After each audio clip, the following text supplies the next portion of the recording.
This story is titled, My Fiancé Threatened to Call Off Our Wedding If I Didn't Meet Her Demands. So I ended things right there. Alright, so let me set the stage for you. I'm just a regular guy from a tiny town in Montana. Picture this: one main road, a diner that doubles as the gossip hub, and a Walmart that everyone treats like the mall. That's where I grew up, and honestly, I wouldn't trade it for anything. Life was slow and simple, and that's how I liked it. My family wasn't rich, but we weren't struggling either. My dad ran an auto repair shop, and my mom worked part-time at the local diner while keeping us kids in line. They were old school, salt-of-the-earth kind of people. My dad used to say, "You don't spend money you don't have, and you don't borrow unless you're out of option." Mom was the same. If we couldn't afford something, we didn't need it. No whining, no shortcuts, just hard work and patience. Growing up, I learned how to save early. My first job was mowing lawns for neighbors in the summer. And instead of blowing the money on video games like my friends, I'd stash most of it away. By the time I graduated high school, I had a couple thousand saved up, which felt like a fortune at 18. College wasn't a big flashy deal for me either. I went to a state school nearby, working part-time at a hardware store to cover my expenses. My degree was in information technology, nothing glamorous, but it got me a steady job as a network technician after graduation. It wasn't the kind of job that makes people go, wow, but it paid well, and I didn't dread going to work. By the time I hit 31, I was living the life I thought I wanted. I had a little apartment, a 10-year-old pickup that still ran great, and a decent savings account. I wasn't into flashy stuff. I bought my clothes on sale, cooked most of my meals at home, and didn't care about keeping up with trends. Life was simple, and I was content. Now, I'll admit, my dating life was nothing to write home about. I'd had a few girlfriends over the years, but nothing serious. Most of them wanted to move to the city or live a lifestyle I couldn't and didn't want to afford. That was fine by me. I figured the right person would come along eventually, someone who liked the same simple life I did. And then came Tina. I met Tina at a friend's house. My buddy Jake had just moved into a new house, and he threw a little get-together to celebrate. I wasn't planning to meet anyone that day. I showed up in a flannel shirt and jeans, carrying a six-pack of soda, just looking to hang out with my friends. Tina walked in like she owned the place. She was wearing this flowy dress and sunglasses that looked like they cost more than my truck. She had this air about her, like she was used to being noticed. I remember thinking, she's way out of my league, but somehow we ended up talking. Turns out she was Jake's girlfriend's co-worker, visiting from the city. I don't even remember how the conversation started, but I do remember being surprised at how easy it was to talk to her. She wasn't as intimidating as she looked. She laughed at my jokes and said she liked how laid back I was. Over the next few weeks, we kept in touch. Tina seemed different from the other women I'd dated. She told me she was tired of the city and loved how real everything felt in my town. She said she admired how I didn't try to impress anyone and how I seemed to know exactly what I wanted out of life. For a while, I believed her. Tina started visiting more often. She loved the quiet mornings when we'd sit on my porch drinking coffee, and she didn't seem to mind that I lived in a small, no-frills apartment. She even came fishing with me a couple of times, though she wasn't great at it. She laughed at herself when she tangled the line or dropped the bait, and I thought, this is it. She gets me.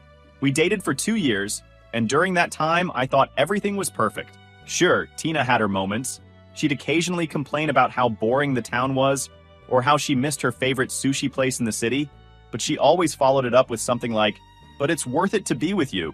To be honest, I should have seen the cracks forming. For example, Tina would always joke about how she couldn't wait for me to get a better truck. She'd laugh and say, "Imagine us pulling up to a fancy restaurant in this thing." At the time, I thought it was just her sense of humor. Now, I wonder if it was a hint of what was coming. Then, there was the way she'd talk about her life before we met. She'd drop casual comments about the designer clothes her parents used to buy her, or the fancy vacations she took as a kid. I didn't think much of it.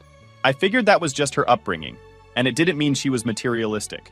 But for every moment Tina spent being supportive and down to earth, there were little moments that made me pause. Like when she insisted we go to the nicest restaurant in town for our 1-year anniversary, even though she knew I was saving for a down payment on a house. Or when she rolled her eyes at the off-brand watch I bought her for her birthday, even though she said she loved it.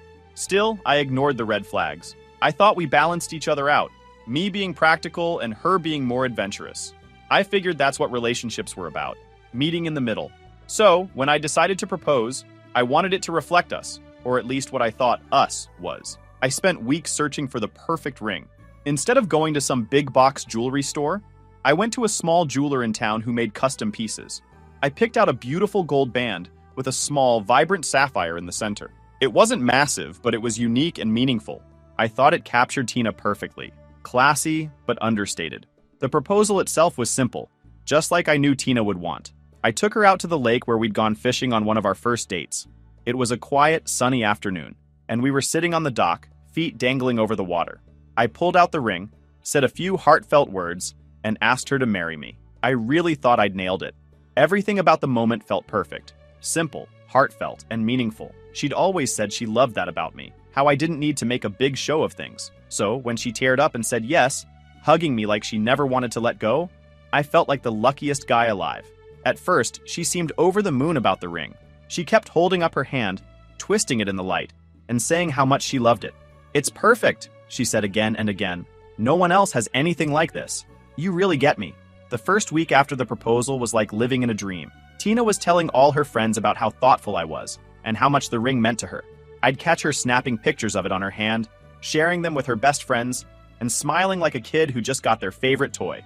She'd hug me out of nowhere, and say things like, "You're amazing, you know that?" It made me feel like I'd done everything right. But then, slowly, little things started to make me wonder. For one, she was showing the ring to everyone. Her co-workers, her girlfriends, even her yoga instructor, but not to her family. It came up when we visited her parents for dinner about 2 weeks after the proposal. I'd assumed she'd be just as excited to show them as she was with everyone else, but she didn't even bring it up. When her mom asked, "So, let's see the ring," Tina hesitated, her hand instinctively going to her lap. "Oh, it's not really, she started, before finally holding it up with a forced smile. Her mom examined it, tilting her head. It's nice. Very different." "Yeah," Tina said quickly, slipping her hand back down. "It's unique, you know? Not your typical diamond." Her dad didn't even look up from his steak, but her mom gave me a tight smile and said, "Well, if you two are happy, that's all that matters." Tina didn't say much after that, and the ride home was quiet. I asked her if everything was okay, and she shrugged it off. "Yeah, it's just my mom. She's always weird about stuff like that." I didn't push it, but it nagged at me. Why did it feel like she was embarrassed? Then there was the local community center I suggested for the wedding. It's a beautiful space that's affordable and has a lot of character. I thought it would be perfect for us. Big enough to fit all our family and friends, but not so massive that it'd feel over the top. Plus, it had these gorgeous wooden beams and big windows that let in tons of natural light. I brought Tina to see it one Saturday, thinking she'd love it. She walked around politely, nodding at all the details I pointed out, but her excitement wasn't there. "What do you think?" I asked, trying to gauge her reaction. "It's nice," she said after a pause, but there was a hint of hesitation in her voice she couldn't hide. "Just nice?" I pressed, laughing a little to lighten the mood. She shrugged. "I mean, yeah, it's fine. It's just, I don't know. It's not what I imagined, you know? But if it's what works, then that's fine." I felt a pang of disappointment. I'd been so sure this place would be a perfect fit for us, but her lukewarm response made me second-guess myself. Still, I told myself it was just a matter of adjusting expectations. Maybe she'd warm up to the idea once we started planning more details. After all, Tina kept telling me she loved how I kept things grounded and practical. That was part of what brought us together, or so I thought. There were other moments like that, little cracks in the perfect image she'd presented. One evening, when we were hanging out with her friends, one of them asked to see the ring. Tina held out her hand, and her friend gushed about how unique it was. "Oh my gosh, it's so you," her friend said. Tina smiled, but it was more subdued than usual. "Yeah, he really put a lot of thought into it," she said. Her tone was off, like she was trying to sound enthusiastic, but wasn't quite pulling it off. It felt like she was playing along for my benefit, and it left me with this gnawing feeling in the back of my mind. Still, I brushed it off. I figured maybe I was overthinking things. Wedding planning is stressful, right? Maybe she just had a lot on her plate. But as time went on, those little moments added up. Tina would rave about the ring and the proposal to some people, but downplay it with others, like she was trying to manage expectations depending on who she was talking to. I remember overhearing her on the phone with her sister one night. I wasn't eavesdropping, but I couldn't help catching snippets of the conversation. "Yeah, it's different," she said, her voice low. "Not what I expected, but no, I mean, it's fine. He really tried, and that's what matters, right?" That stung.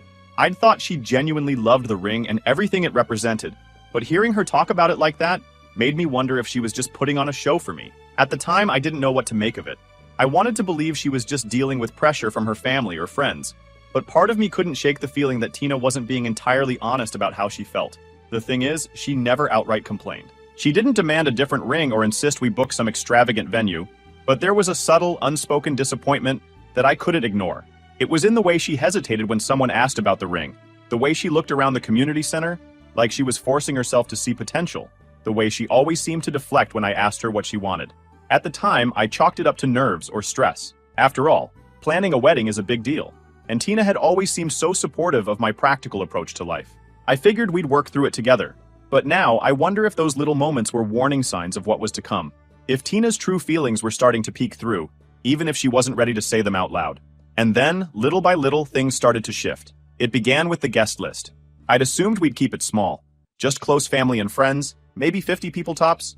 Tina and I both come from pretty big families, but I thought we could find a way to pare it down. When I brought it up, Tina seemed on board. "Yeah, that sounds good," she said. "We don't need a massive crowd. It's about us, not anyone else." Great, I thought. We're on the same page. But a week later, she handed me a rough draft of the guest list, and my jaw nearly hit the floor. It had over 200 names on it. "What is this?" I asked, holding up the list. "It's just a starting point," Tina said, smiling like she hadn't just doubled our head count. "Tina, this is 4 times the number we talked about." She shrugged.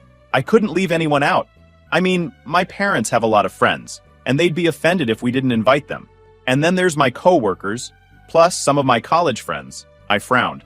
"Do you even talk to half these people?" "Not all the time," she admitted. "But it would be rude not to invite them. Plus, the more people we invite, the more gifts we get, right?" She laughed like it was a joke, but I wasn't so sure. "Gifts aren't the point, Tina," I said. "We can't afford a wedding for 200 people. We'll figure it out," she said breezily. "It's not like everyone will show up anyway." I let it go for the moment, thinking we'd revisit the list and trim it down later. But deep down, I started to feel like I was losing control of the wedding plans. Then there was the venue. After the lukewarm reaction to the community center, Tina began showing me pictures of other places, ones that looked like they belonged in a movie, not a small-town wedding. One was a vineyard with sprawling gardens and chandeliers in the ballroom. Another was a fancy hotel downtown with a rooftop terrace and city views. "These are just ideas," Tina said, scrolling through the pictures on her phone. "They're beautiful," I admitted, "but they're way out of our budget." She sighed. "I know, but don't you think it would be amazing to get married somewhere like this? It's our wedding. It should feel special." "It will feel special," I said. "It's not about the venue. It's about us." Tina gave me a tight smile. "I know. I just want it to be memorable, that's all." I could tell she wasn't happy, but she didn't push it further that night. Still, the seed had been planted. As the weeks went on, her expectations kept creeping up. First, it was the guest list and the venue. Then it was the food. "What about a buffet?" I suggested one evening while we were going over catering options. "It's affordable and people can pick what they like." "Buffets are so casual," Tina said, wrinkling her nose. "Don't you think a plated dinner would be nicer?" "Sure, if we could afford it," I said. "But a sit-down dinner for 200 people would cost a fortune." "We don't have to go overboard," she said. "Just a couple of courses, maybe steak or salmon." "Tina, do you know how much that would cost?" "We'll figure it out," she said again. Her favorite phrase lately. It was the same with the entertainment. I suggested hiring a DJ, someone local who could play a mix of our favorite songs. Tina wanted a live band. "DJs are fine for a birthday party," she said. "But this is a wedding. A live band would make it so much more elegant." "Do you know how expensive live bands are?" She sighed. "It's just an idea. I'm not saying we have to do it, but wouldn't it be nice?" Every conversation felt like this. Her suggesting something extravagant and me reminding her we couldn't afford it. She always said she understood, but I could tell she was disappointed. It wasn't anything she said outright, but it was in the way her smile would falter or how she'd change the subject.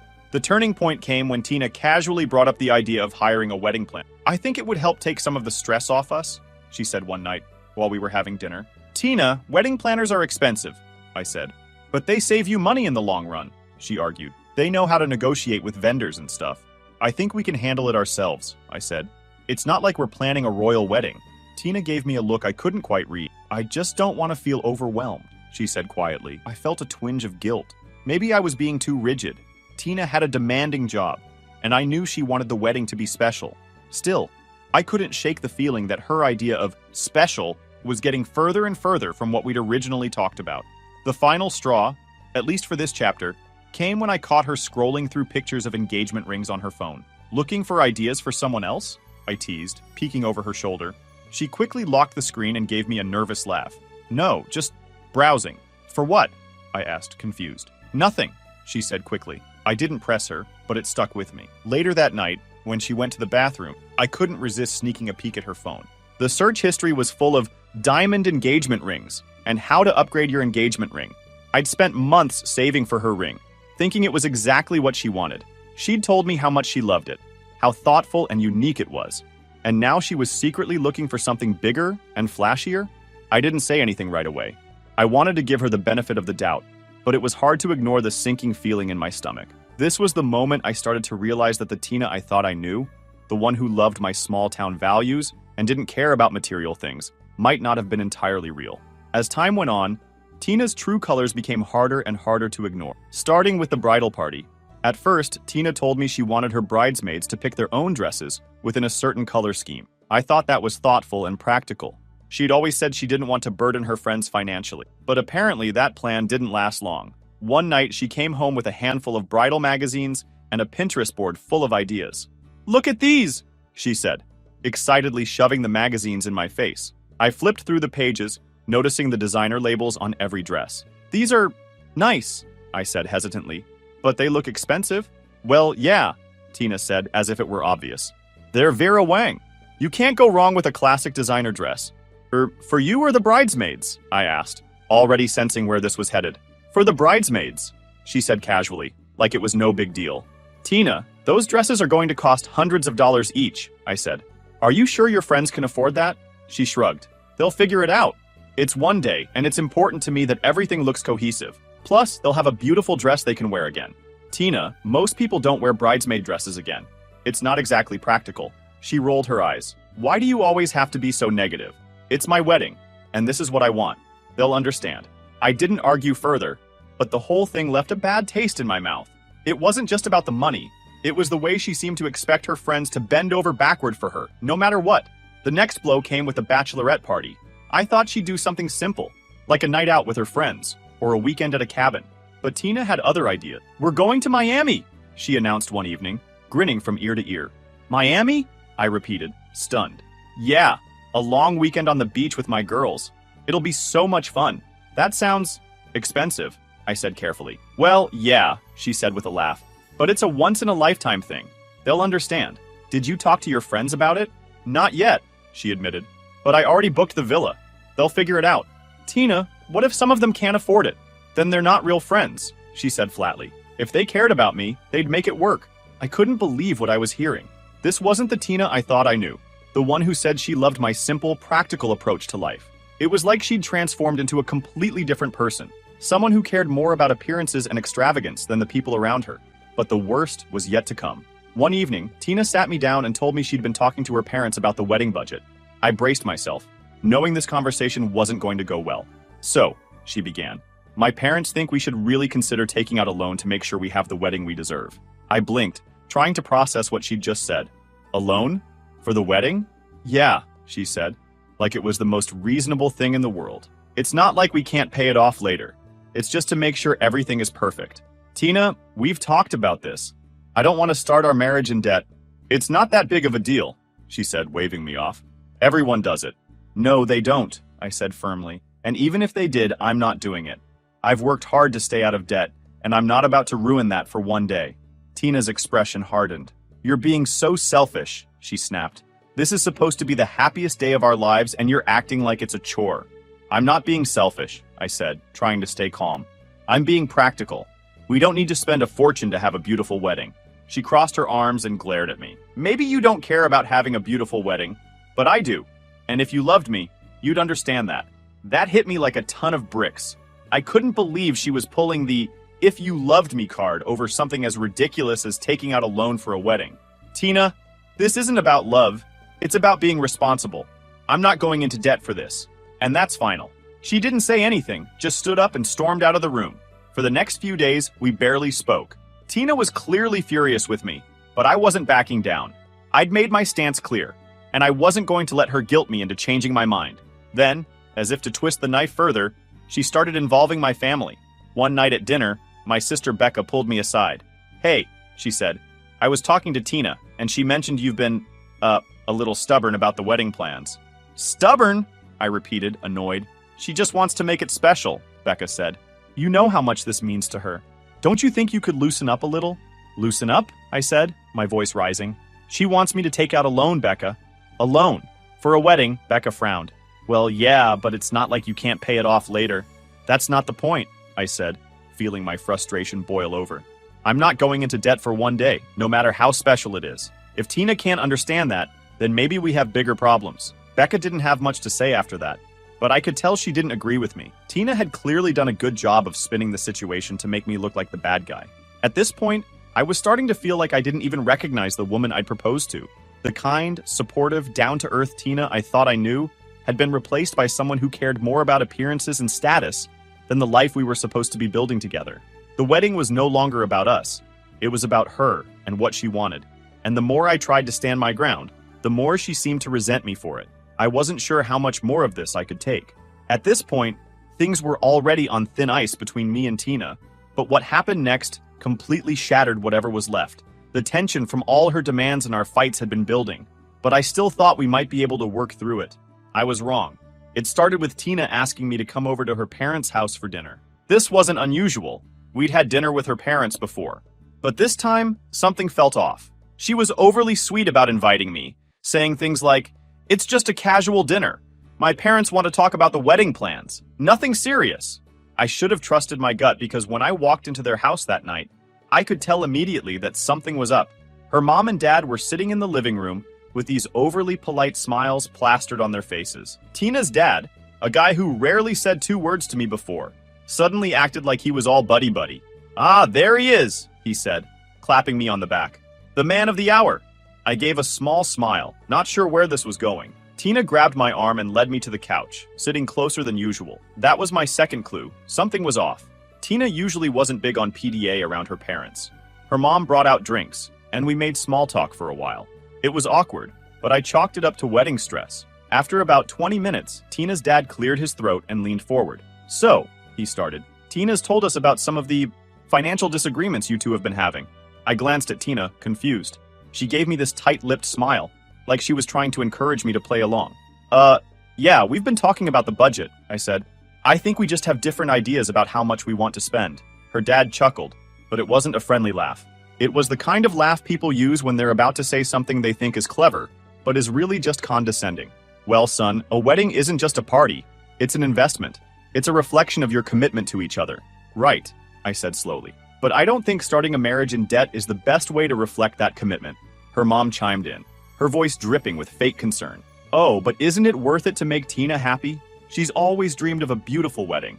Don't you want to give her that?" I could feel my blood starting to boil. "Of course, I want her to be happy," I said. "But I also think we can have a beautiful wedding without spending money we don't have." Tina's dad leaned back in his chair and crossed his arms. "So, what I'm hearing is, you're not willing to step up for my daughter." That hit me, but I stayed calm. "No, what I'm saying is that I'm not willing to jeopardize our future for one day." Tina and I talked about having a simple, meaningful wedding, and that's what I thought we both wanted. Tina finally spoke up, her voice soft and almost pleading. "Babe, it's not about jeopardizing our future. It's about making memories, starting our life together in a way we can look back on and feel proud of." I turned to her, trying to keep my voice steady. "Tina, I want those things too, but I don't think we need to spend a fortune to have them. We can make memories without going into debt." Her mom sighed dramatically. "Oh, honey, sometimes men just don't understand. You're trying to create something magical, and that's hard for them to grasp." That was it. I'd had enough. I stood up, feeling the weight of their judgmental stares. "With all due respect," I said, looking at her parents, "this isn't about me not understanding. It's about priorities. I've worked hard to build a stable life, and I'm not going to throw that away for something we don't need. If that's not good enough for Tina, or for you, then maybe we need to reevaluate what this wedding is really about." Tina's dad stood up too, clearly trying to intimidate me. "Reevaluate? What are you saying, boy?" "I'm saying," I replied, my voice firm, "that I'm not going to be bullied into doing something I don't believe in. I love Tina, but I won't sacrifice my principles or my financial stability for anyone." The room went silent. Tina's mom looked like she'd just seen a ghost, and her dad's face turned bright red. Tina, on the other hand, looked absolutely stunned. "You're overreacting," she finally said, her voice shaky. "No, Tina, I'm not," I said, turning to face her. "This has been building for weeks. You've been pushing for things you know I can't afford, and I've tried to compromise, but it's never enough. I can't do this anymore. Her eyes filled with tears, but I didn't back down. If having your dream wedding is more important than building a life together, then maybe we're not right for each other. Tina, say something, her mom hissed. But Tina just stared at me, speechless. I grabbed my coat and turned to leave. I think it's best if we take some time to think about what we really want, I said. I'll let you know when I'm ready to talk. The next day, I packed up the few things Tina had left at my apartment and texted her to come pick them up. She didn't reply right away, but later that evening, she sent me a long message saying how hurt she was and how she couldn't believe I was giving up on us. I didn't respond. I knew there was no point. This wasn't about giving up. It was about refusing to be manipulated into something I didn't believe in. Standing my ground wasn't easy, but it was the right thing to do. I might have lost Tina, but I kept my dignity and my future. And honestly, that was worth a whole lot more than any wedding. Over the next few weeks, Tina's true nature became even more apparent. Through mutual friends, I learned she was telling people I was cheap and selfish for not agreeing to her wedding plans. Some of her friends reached out to me asking if it was true that I refused to pay for basic wedding expenses. I set the record straight with anyone who asked, but I didn't go out of my way to defend myself. People who really knew me wouldn't believe her nonsense anyway. What really blew my mind, though, was when I found out Tina was already dating someone new, a guy named Eric, who apparently worked as a lawyer and had a reputation for throwing money around. According to one of my buddies, Tina had been bragging about how Eric was willing to give her the life she deserved. And then, karma came knocking. About 2 months after our breakup, I ran into one of Tina's bridesmaids, her best friend Lily, at the grocery store. Lily and I had always gotten along, so I wasn't surprised when she stopped to chat. What did surprise me, though, was how quickly she brought up Tina. "Have you heard about her and Eric?" Lily asked, a knowing smirk on her face. "No," I said cautiously. "What about them?" Lily grinned. "Well, let's just say her dream wedding didn't exactly pan out." Apparently, Tina had been pushing Eric just as hard, if not harder, than she'd pushed me. She'd talked him into booking a massive venue, hiring a high-end wedding planner, and even buying her a new engagement ring. A diamond, of course. But when she started demanding an even bigger budget and throwing fits over minor details, Eric had had enough. "He called off the wedding," Lily said, clearly trying not to laugh. "And get this, he didn't just end the engagement. He dumped her entirely." I couldn't help but feel a little vindicated. I'd tried to tell Tina that her priorities were out of whack, but she wouldn't listen. Now she was facing the consequences of her action. Lily leaned in closer, like she was sharing a juicy secret. "She's been telling everyone he was a jerk, and that he led her on. But between you and me, she did this to herself." I thanked Lily for the update and went on with my shopping, feeling lighter than I had in weeks. Over the next few months, I threw myself into improving my life. I eventually bought a cozy little cabin just outside of town. It was exactly the kind of place I'd always dreamed of. Quiet, peaceful, and mine. Every now and then, I'd hear snippets about Tina through mutual friends. Apparently, she was struggling to find someone willing to meet her sky-high expectation. She'd gone on a few dates, but nothing ever lasted. One of my buddies joked that she'd probably end up marrying her credit card if it had a high enough limit.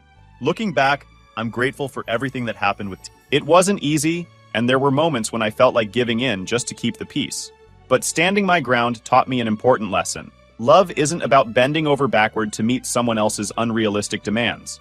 It's about mutual respect, compromise, and building a life together. Tina may have thought she could bully and guilt me into giving her what she wanted, but in the end, she only showed me who she really was. And honestly, I'm thankful for that.